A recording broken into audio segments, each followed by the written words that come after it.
Welcome to Cork Harbour. I live near here and it's a place that we go for a walk every so often, and there's a brand new park just down the road across the bridge, and I'm going to walk down there now and let you see the beauty of Cork Harbour. Today the sun is shining.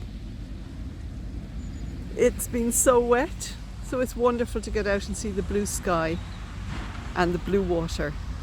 Here I am now, I'm just coming up to the first bridge. I have to cross two bridges to get there. You can see in the distance the town of Cobh, which was the Titanic's last stop before its fatal journey.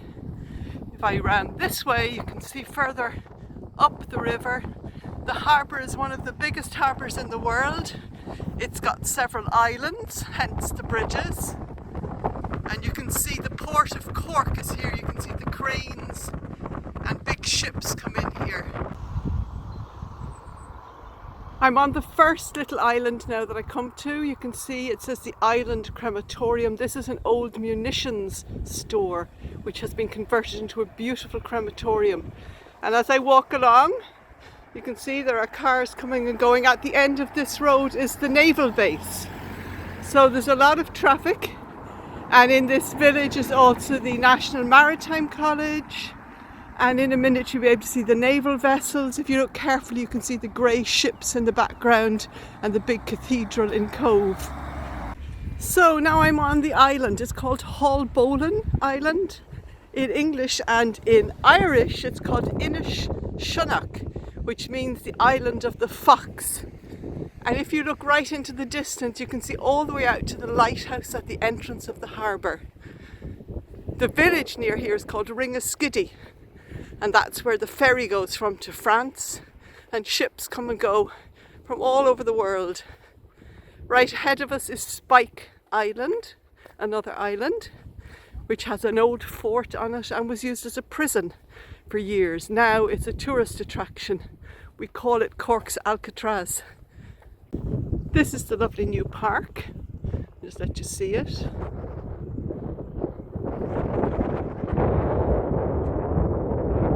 It's a great amenity. Under the restrictions for COVID, we're only allowed to go up to 5 kilometres for exercise, and this is a brand new park which only opened about 5 or 6 weeks ago and has been a great place for people to go, full of children on their scooters, people walking their dogs.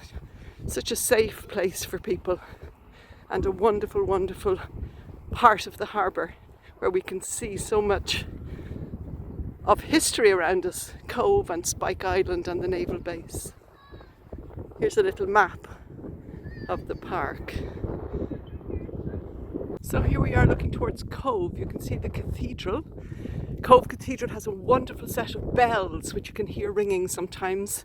I'm not sure we'll hear them while I'm here. And you can see all the buildings along the waterfront. You can see it's built on a hill. The buildings go up, up, up. And as we come around a bit further, I'll let you see it, where the big liners come in, which they're not able to do at the moment. Straight ahead now you can see a very low red brick building. That's the train station.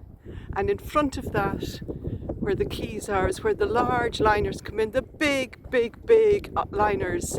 They come into the harbour, people get off, spend the day visiting Killarney or Blarney or wherever. And you can see just up above it as well, there's a tiny little church, which is an old Methodist church. You can see how much it's had to be fortified and strengthened because of erosion. The channel here is very narrow between the two islands, and the ships have to go through here. There's very shallow water in the harbour, so they have to be very careful where they go. They really need the pilot from the harbour to help them guide their way in. In the distance, straight ahead, you can see the grey naval vessels. They patrol the coast, they catch people bringing in drugs, they do all sorts of things and work really hard. And it's a very interesting place to visit. They had an open day one time, which was very interesting. Here's the closest I can get to Cobh from here.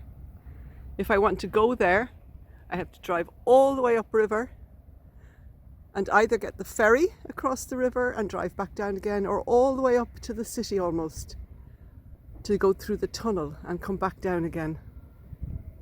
It's an enormous harbour and quite confusing because it goes around the corner. So Cork is Ireland's second biggest city. County Cork is Ireland's biggest county. The River Lee flows through the city out into the harbour, and it can take about an hour to get from the entrance of the harbour up to the city. Recently the Port of Cork moved to this place, to Ringaskiddy, and so it's quite different now. There's also measurements here up to 1 kilometre, so people can run and get exercise and know how far they've run, which is really good. In the distance you can see the wind turbines. There's a lot of industry in Cork Harbour, and they have put up wind turbines in the last number of years to provide energy for themselves.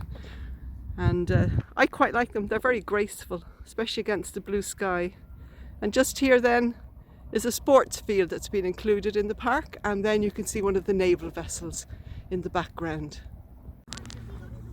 Now I'm heading back towards the entrance of the park really, but I just wanted to turn the other way to let you see the park again with the light shining on it rather than behind it.